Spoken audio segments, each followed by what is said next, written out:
Hi, welcome to Quid Pros Quo. I'm Zach. And I'm Rin. And today we are talking about character-centered world building. As we're nearing the end of our world building series, we want to talk about putting your characters at the center of your world building process. So this is a technique that puts as I said, it puts the characters at the center of the development. Rin, could you walk us through some of the benefits of character-centered world building? Yeah, so first it's easier to manage world builder's disease, I think, and if you haven't heard of it, if you're new to writing, that's totally okay. World builder's disease is a phenomenon where some writers will just world build for forever. Yep. Sometimes for years and years without actually getting to the drafting stage of writing, which can be fun, but maybe not as productive as we would like it to be. Yep. But if you're doing character-centered world building, once you have enough of the character, you can stop. Yep. Second, your characters become more embedded in the world because they can't be replaced, because the world is literally built around them. Yep. Thirdly, the reader can experience your world building from an insider rather than an outsider perspective. Because we have all read so many Portal fantasies where you are like this random teenager from Earth and you get thrown into a magical world through the mouth of a hippo or going down a waterfall or whatever. And then you have to, you learn the world with it rather than just being immersed totally in this world from the very beginning. Yeah, and that's not to say that one technique is better than the other. They're just different. Different doesn't mean bad. Yeah. If you're going for Portal Fantasy, it probably makes sense for you to not use character-centered world building. But if you're going for Second World Fantasy, where everybody's already living there, could be useful. And also, your world should and probably is already serving a strong narrative purpose than just being cool. Even though, Rule of Cool is super awesome. I was going to say cool again. I was like, I'm saying cool too many times. It's not even a word anymore. But if you character-center world build, then your world does more than just be cool. Yeah. So, with those benefits, how do you do it, right? And one way that you can go about doing it, the way that we will propose, is that you start with your character archetypes. These are the broad strokes of your characters, like where are they from, what kind of role do they play in the story. So this is not like a note card, paragraph description. We're talking 2 or 3 words, okay? So in Jungian psychology, you have archetypes like the child or the witch or things like that. If you're into tarot, that's the title of the tarot cards, right?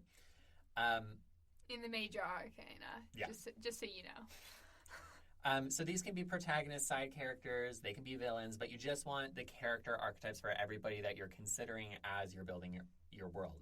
Now you're building around them. So you're trying to find out how the world around, the world that they have lived in has shaped them into who they will be inside of the story. So it's saying, if this character archetype is the sage or the mentor character, then you start asking questions about, well, what makes them the mentor? Why are they the mentor? And start thinking about the experiences that they've had and building out the world around those experiences in order for them to become the mentor. So once you have built the world around the characters, the plot flows naturally out of the world you have created, because the world has already been doing things to your characters through their backstory. So it's likely that there's going to be ongoing action in the future that you can pick up for your novel or for your short story. Yeah. So let's do an example. First, we're going to pick an archetype. Let's say Chosen One, because that's a very common archetype, and most people love a good Chosen One story when it's done well. But in this case, we want them to lean into being the chosen one a little bit too much. So first we have to decide who or what is doing the choosing. And there are a couple different routes that we've come up with for this example that you can go with. First, if you want your story to point out, the arbitrariness of privilege, then it needs, being the chosen one needs to be something that the main character has no control over. Zach, do you want to expand on that a little bit? Yeah, so this is going back to the point about creating a world that serves a strong narrative purpose, right? Rin just talked about a thematic concern, right, for your story. So if your story is addressing themes about privilege, then you can build your world around the themes of privilege because your characters are experiencing those themes in their backstory. So if you're trying to critique ideas of privilege, then you say, okay, so they're the chosen one, but they didn't do anything to deserve being the chosen one. Yeah, absolutely. Versus, like, if you want to point out the problems of meritocracy, then it needs to be something that the protagonist does have control over. Like, I think a little bit about, like, when I was reading over this example that Zach created this example for the show notes, it very much reminds me of my Project Dawn list, which is on a rest in between drafts right now. But it is literally a story about being the chosen one and what it means to be the chosen one and our chosen one's born or made or all of that.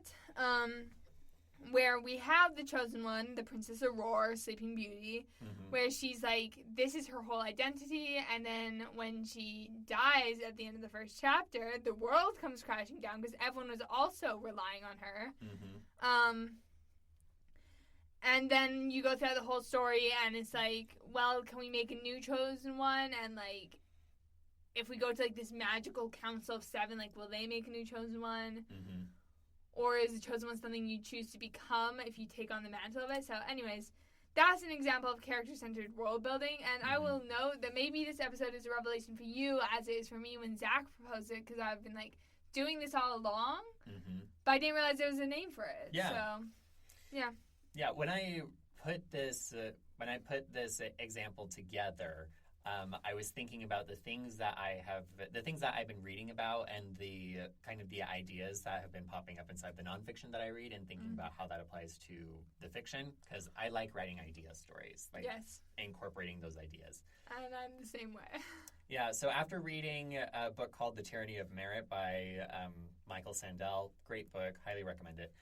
I thought that the second one was more compelling to explore for the purposes of this, example. So the second one being the problems of meritocracy. Yeah. So we need to have something that the character has control over. So I'm thinking maybe an exam, like the bureaucracies of Imperial China. You will have noticed that I've brought up Imperial China like 16 times over the course of the past 2 months, and it's because as I was writing a bunch of these show notes, I had just finished reading Throne of Jade, so that's where it comes from. Checks out. Or maybe some kind of athletic event like the Olympics or gladiatorial combat. And as I was thinking about this, I thought it would be really interesting to do something around sports, because I'm not sure that I have ever seen a meritocratic anything about sports inside of fantasy, just because I can only read so many books. And if there's not a lot of them, it's harder to find them. Yep. So if we're doing something with like an athletic event, what do we want to do with that?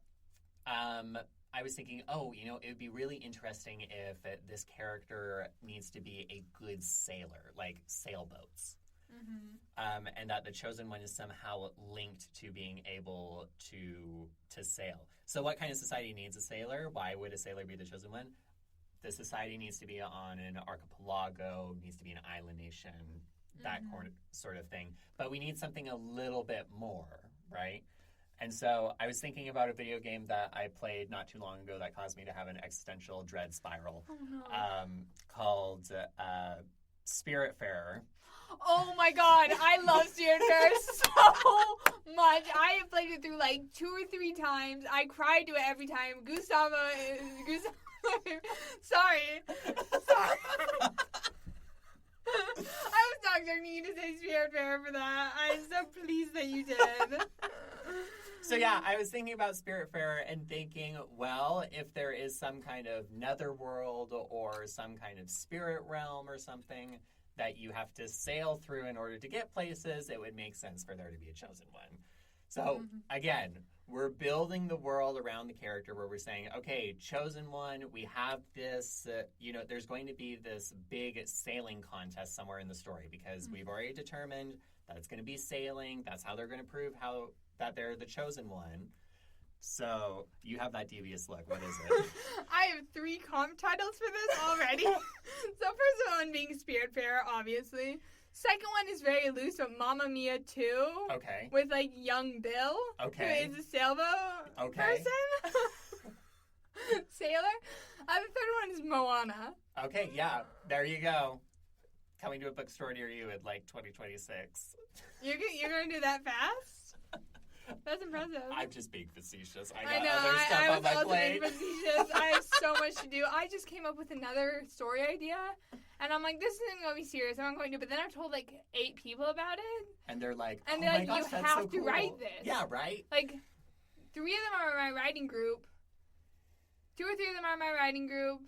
One of them is just a friend who relates really heavily to the themes I would explore in the story, and then I think the 5th one is my partner. So There you go. yeah.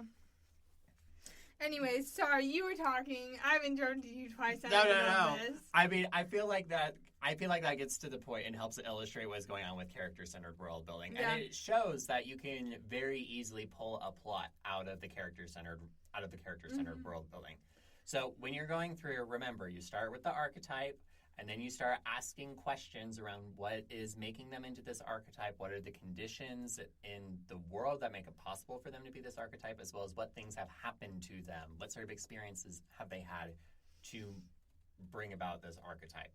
And by doing this, you create a very tight view around the character, and you make the world feel really, really tangible to the reader.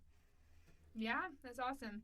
I'm just like trying to think of a couple like examples to leave you with. I feel like Disney Pixar does really great character-centered world building.